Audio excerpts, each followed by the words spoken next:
Welcome to the Quotive Corner.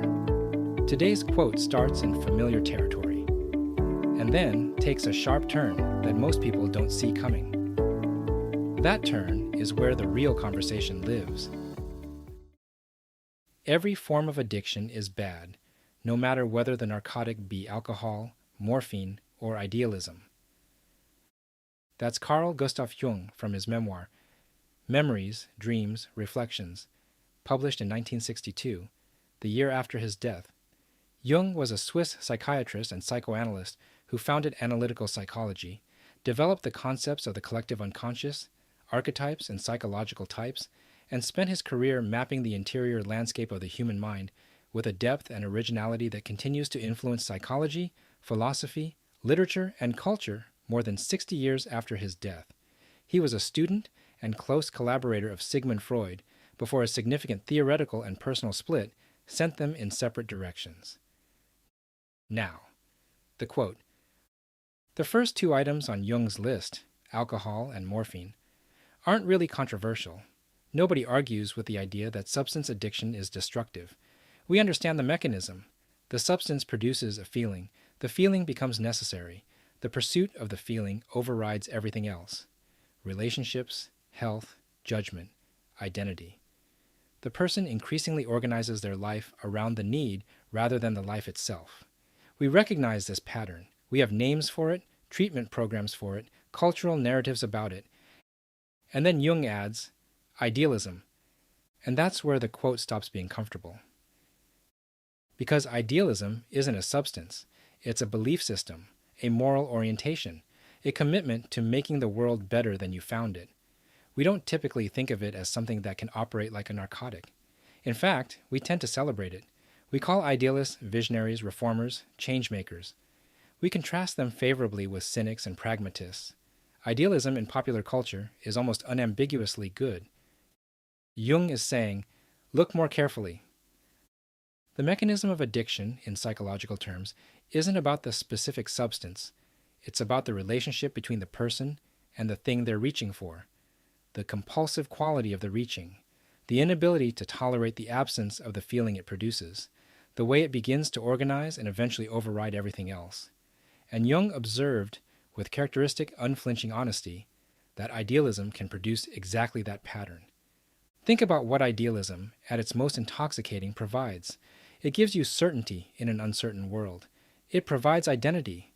You know who you are because you know what you stand for.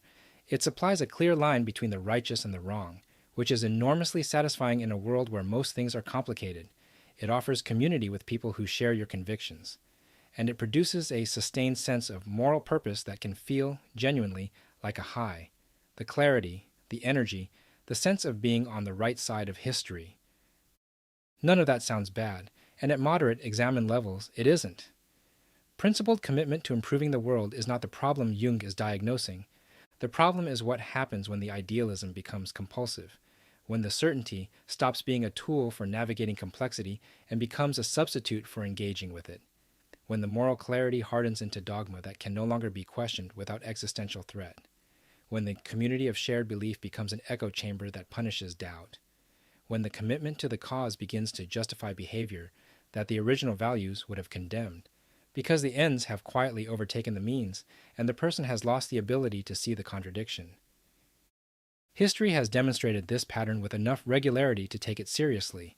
The revolutionary movements that began with genuine idealism and ended in terror. The religious institutions that started as communities of conscience and calcified into instruments of control.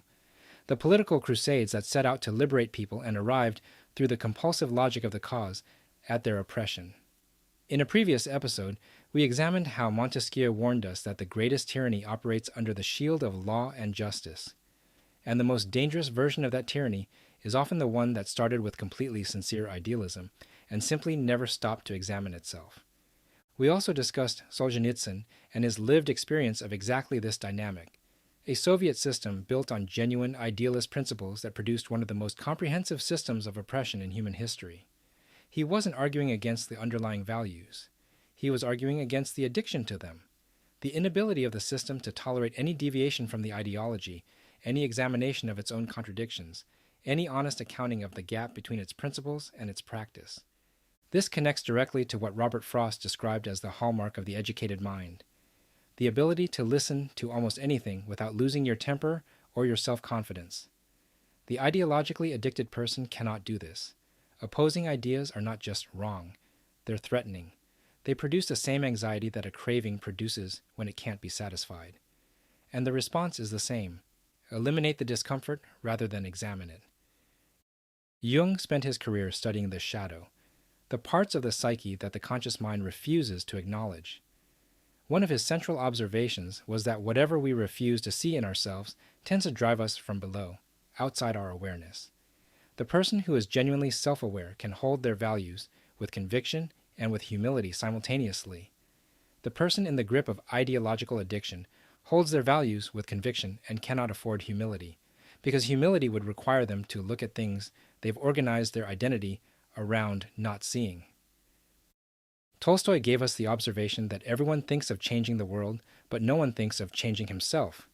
Jung's diagnosis of idealistic addiction is perhaps the most sophisticated version of that same insight. The addicted idealist is consumed with the project of changing the world, and has become, through that very consumption, increasingly unable to examine themselves. The cause has become the narcotic that makes self-examination unnecessary.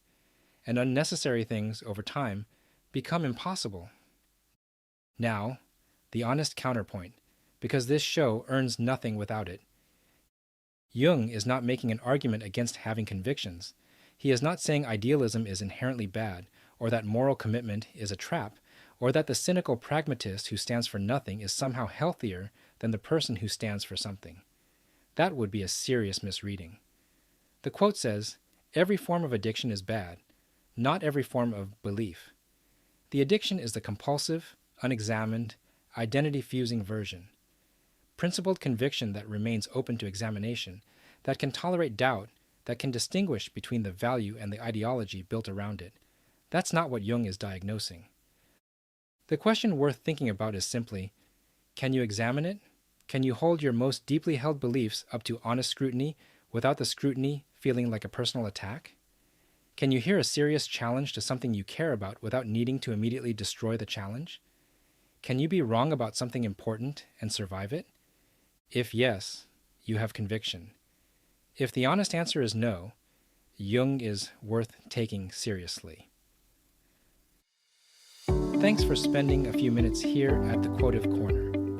If this one made you think about something you hold with perhaps a little more certainty than is healthy, not your substance of choice, but your idealism of choice, think about that a little more. That discomfort is probably the thing worth examining. And also consider this: wisdom isn't in the quote, it's in the reflection. I'll see you in the next one.